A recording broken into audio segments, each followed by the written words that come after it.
MMA Live is powered by Victory Motorcycles. Welcome into MMA Live, as you just heard, powered by Victory Motorcycles, alongside ESPN.com's Chuck Mindenhall and former UFC champion Pat Miletich. My name is Todd Grisham. We have a new champion in the UFC. Last Saturday night at UFC-149, Renan Barão defeated Uriah Faber to win the interim bantamweight title. He looked pretty impressive, but how impressed were you by Barão? Well, I think he just controlled the fight the entire time. You know, Faber had a tough time getting in on him and doing really a whole lot with him. Barão's got a lot of talent, and there was a lot of pressure on him. I mean, he's a kid that obviously 28 wins in a row. The more wins you have, the more pressure you have. And fighting for the UFC title obviously added to that pressure, but he performed great. Chuck, what's next now for Barão? We know he's going to get a title opportunity against Dominick Cruz at some point. Yeah. I think at this point, you know, Dominick Cruz is coming off of a surgery. He just had that ACL surgery in early June. He's still going to be in that cast for another 3 or 4 weeks, and then starts the rigorous process of coming back. I can't imagine that Renan Barão, 25 years old with the head of momentum, that he has right now, waiting out that timetable, which could be late first quarter of 2013. I think he fights again, and a guy like Michael McDonald is sitting out there that might make a pretty attractive matchup. Yeah, last we saw, I think Barão was living in a one-bedroom apartment with 3 other guys. He needs money. Not anymore. How good can Barão be? Well, I think, you know, he's proven how good he can be and is. 29 wins in a row now. But going up against Cruz when Cruz is healthy will definitely decide how good he is and where he stacks up. Cruz is a unique matchup for him. Cruz's wrestling is very good. He's very long also, so he could cause some potential problems for Barão. But Barão may step up to that challenge quite well. Did you see how excited Barão was when he was declared the winner? Did you ever act that excited when you won a title? I mean, look at this. He's jumping for joy, and it was a pretty much one-sided decision. He knew he was going to win, but that didn't deter him. He's freaking out, as my mom would say. Well, when I won the title, I still had bologna in the fridge. Apparently, his was empty. There he is. And, look, oh, we have video. Pat Miletich has just won the title, and he's going crazy, folks. He can't contain his excitement. Very similar. When did they add color to that? Is that on Betamax? All right, well, let's talk about the loser in that main event from UFC 149. What's next for Uriah Faber, Chuck? Well, the gatekeeper status has been kicked around a little bit. I think that might be in effect at least for one fight. But given the dearth of talent in that division, at the top of that division, the bantamweight, I think if he has a real impressive showing his next fight, he's right back in the contention with Barão and Cruz and possibly McDonald right there again. Well, yeah, he's got to win a couple fights to prove that he's not the Anna Kournikova of MMA, honestly. Explain what that means, Anna Kournikova. He's a good-looking kid. He's marketable. He's making money off of endorsements, long hair, you know. But he's just not winning titles. He's not winning fights. And Anna Kournikova didn't win a whole lot of tennis matches, but she made a lot of bank. All right, let's talk about the co-main event now from UFC 149. It involved Hector Lombard. What do we think about Hector? We'll get into that in just a minute. Let's hear what Michael Bisping thinks about Mr. Lombard. I'm a happy-go-lucky type of guy, and I always, you know, say hi and try and talk and small talk, whatever.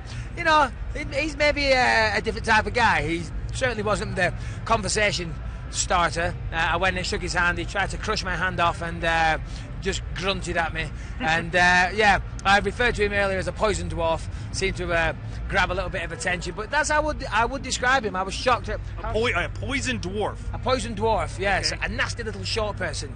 I was shocked. He's about this big. He's going to need stepladders if we ever fight. If he's going to punch me in the face.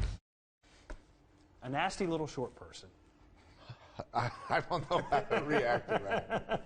A poison dwarf. We'll put that on the back burner if they ever do fight Bisping and Lombard. But obviously, Bisping not impressed by Lombard. And who was after what happened at UFC 149, Lombard's debut in the UFC? He was flat, he was uninspired, and he loses to Tim Boesch by a decision. What went wrong?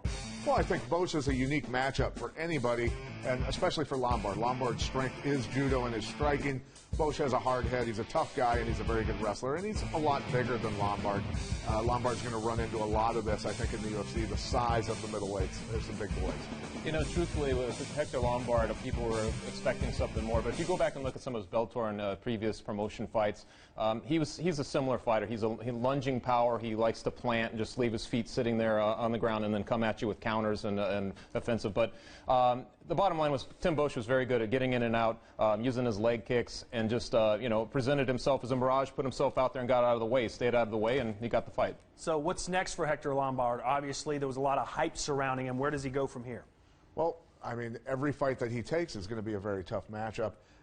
Again, I keep going back to this. I hate to sound like a broken record, but the guys in the UFC at that weight division, they're big guys. They're cutting a lot of weight. I think that Lombard is eventually going to find out. Call me Nostradamus in MMA, but he's going down to 170 because he's not going to be able to deal with the big guys. I think the most obvious fight is going to be Mark Munoz. I mean, he was chirping about Mark Munoz before he even stepped in there with Tim Boesch, and there was still possibly a title in the wings there. So I think that Mark Munoz would be the guy. I actually was in contact with Mark Munoz yesterday, and he said he would welcome that fight. He's doing okay. He doesn't have a timetable for his complete recovery from the Chris Weidman fight, but that's a fight with Lombard that he would welcome. A lot of people were complaining about the performance by Hector Lombard. In fact, a lot of people were complaining about the entire UFC 149 card. I was in Calgary. The crowd was chanting refund. Let's see what the Twitter world had to say about UFC 149. Bellator welterweight champion Ben Askren tweeted, "This is more boring than one of my fights." And this from multi-time world champion Dan Henderson. "Just woke up. Somehow I dozed off during the fights tonight." And from the UFC president Dana White himself, "Wow, brutal." In fact, during the post-fight press conference, Dana White summed it up by saying, "This card sucked."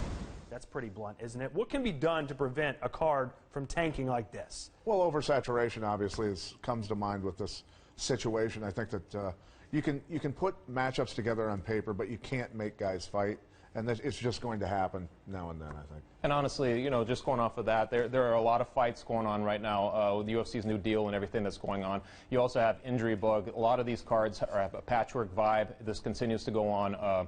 But, you have guys like Che Mills that there is in a co-main event of a major pay-per-view, and Sean Jordan appearing on this previous pay-per-view that just happened.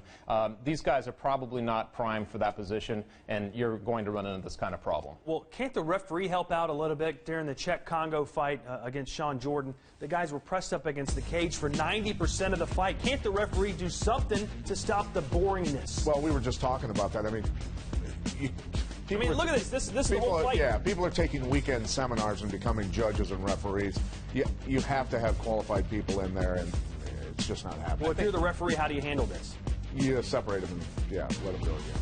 The onus fell to Czech Congo a little bit, I think, from Dana White's standpoint, just given that he's a veteran and they expected more of him. People didn't really expect or know what to expect from Sean Jordan. I think that Dana White was probably upset with the referee and Czech Congo for not, making that fight something exciting, given he's, been in the octagon so many times. Well, haven't we seen this from a lot of fighters like Carlos Condit, Clay Guida, and now Czech Congo? They're doing whatever it takes to win. They're not as motivated to have exciting fights. They just want to get W's. Is that a problem? Well, it is a problem. The more down the line you go with your career, the more stressful it becomes. And you'll find also guys go through periods in their careers where they start to learn a lot of technique, and then it dawns on them how many ways there are to lose a fight, so they start becoming more conservative. Well, let's talk about someone who's certainly not conservative, and it is very exciting.